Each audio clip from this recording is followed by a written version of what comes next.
terrorized and hated, and we eventually became the target for hate crime for almost 9 years in a row.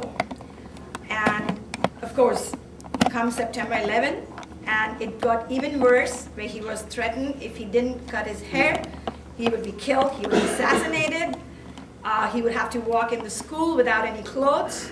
My house was egged, my cars were broken, my windows were broken. At that time, I did not get even this much support from the Fremont Police Department. I wish somebody was here to take this message to them today. And they will admit that fact. The cops came every day a new cop came, every day a new card. And I still have a pile of cards for the number of cops who showed up at my home. But nobody helped me. And my community I was trying to get my community, but unfortunately we did not have anybody we could go to, anybody strong we could go to and say, okay, Mr. So-and-so, can you look into what is happening to this lady at that time? For Argus, I was the topic of the day. Every time Argus would show up, I was told by some police officers, why didn't I choose to move out of Fremont?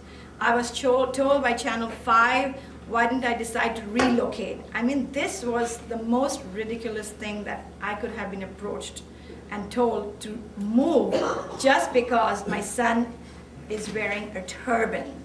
And the police knew who they were. I knew who they were. They did not want to take action just because we are a minority. They don't recognize us. We do not have enough support. And we do not have a committee that is strong enough to be able to go there and say, okay, we need a reply now. Until FBI intervened, the moment FBI intervened, and everybody, definitely I had Ram Singh's support and another group of people always there with me, but our strings were not strong enough. We didn't have the real power in them. When the FBI intervened, in 48 hours, everything changed. But it took me 9 years for the whole episode. So you can imagine how my family, we did it single-handed. This is what I will definitely say. We did it just myself. My husband also had to hear everything when he had to go to the office because he wears a turban too. And they would say, oh, it's your son, and they would tell him, people would tell him, so why don't you just shave off his hair? Why don't you just do this? Why don't you cut his beard off? No, by the grace of God, he's still a Gursikh. He's very strong. Now he's so strong that he just cannot tolerate the fact that anybody goes out and cuts their hair just because somebody's bothering them. He's like, oh, that's a piece of cake for him right now.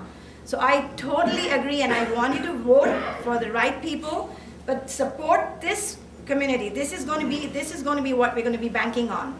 When you hear a trouble, when your child is trouble, when your second generation, third generation is trouble, this is where you call and tell them their responsibility. Make it their responsibility. Please, I need help. Come and help me. So that is all I can say. Thank you so much.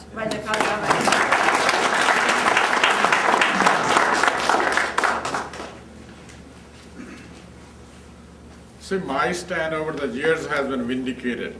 There you go. A lot of us have good jobs, making good money. They have good time, good cars, good house. Over the weekend, they go to the party.